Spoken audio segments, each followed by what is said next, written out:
حضرات وقار کون عثمان جنہ دیوارے حضرت طلحہ بن عبید اللہ رضی اللہ تعالیٰ عنہ فرماندے نے سرکار مدینہ صلی اللہ علیہ وآلہ وسلم نے فرمایا لکل نبی رفیق و رفیقی یعنی فی الجنت عثمان، کہ ہر نبی دا جنت دے اندر ایک رفیق ہوئے گا اور میرا رفیق یعنی میرا ساتھی جنت دے اندر اللہ نے عثمان کو بنا چھڑے۔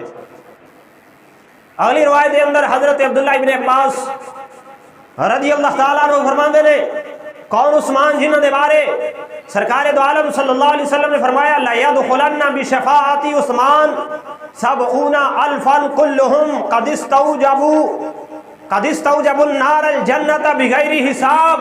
حضرت عثمان غنی رضی اللہ تعالیٰ عنہ او نے جنہ دی سفارش دے نال میرا رب کل قیامت دے دیارے 70,000 ایسے لوگاں نو جنت عطا فرمائے گا جنہ تے جہنم واجب ہو چکی ہے۔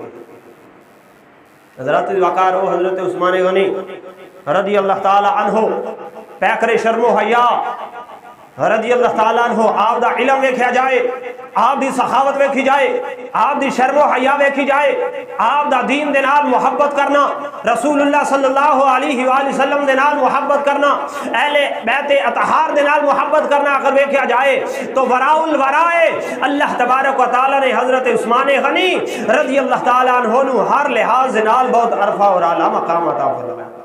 حضرت ام المومنین عائشہ صدیقہ رضی اللہ تعالیٰ نے فرمایا نے کہ ایک دن سرکار دو عالم صلی اللہ علیہ وسلم میرے گھر دے اندر لیٹے ہوئے اور سرکار دی پنڈلی مبارک آپ دی ٹانگ مبارک تو کپڑا تھوڑا جا ہٹیا ہویا ہے۔ حضرت عائشہ صدیقہ رضی فرمایا نے کہ دروازے تے دستک ہوئی، پوچھا گیا کون؟ عرض کی تھی حضرت ابو بکر صدیق۔ سرکار دو عالم صلی اللہ علیہ وسلم نے فرمایا اجازت آ جاؤ۔ حضرت سیدنا ابو بکر صدیق رضی اللہ تعالیٰ عنہ آئے، سرکار دی بارگاہ دے اندر کچھ دیر گفتگو کی تھی، پھر دروازے تے دستک ہوئی، حضرت عائشہ فرمانیہ نے پوچھا گیا کون؟ آواز آئی حضرت عمر فاروق رضی اللہ تعالیٰ عنہ، فرمایا آ جاؤ، اجازت ملی۔ سیدنا حضرت فاروق اعظم رضی اللہ تعالیٰ عنہ بھی سرکار دی بارگاہ دے اندر گفتگو کر دے پہلے حضرت سیدہ عائشہ فرمانیہ نے کچھ وقت گزریا تے پھر دروازے تے دستک ہوئی، پوچھا گیا کون؟ آواز آئی عثمان۔ رسول اللہ صلی اللہ علیہ وسلم نے اجازت عطا فرمائی اور نال ہی آپ اٹھ کے بیٹھ گئے اور اپنی پنڈلی مبارک تے کپڑا بھی ٹھیک فرما لیا۔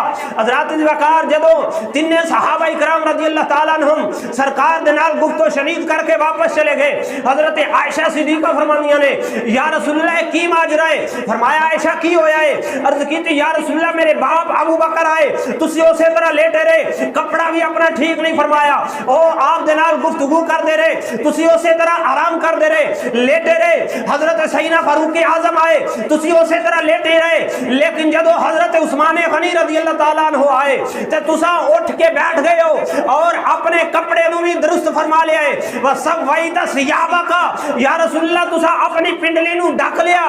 اللہ دے پیارے حبیب صلی اللہ علیہ وسلم نے فرمایا فقال الا استحیی من رجل تستحیی منہ الملائکہ، اے عائشہ کیا میں اس شخص تو کیوں نہ حیا کرا جس تو اللہ دے فرشتے بھی حیا کر دے۔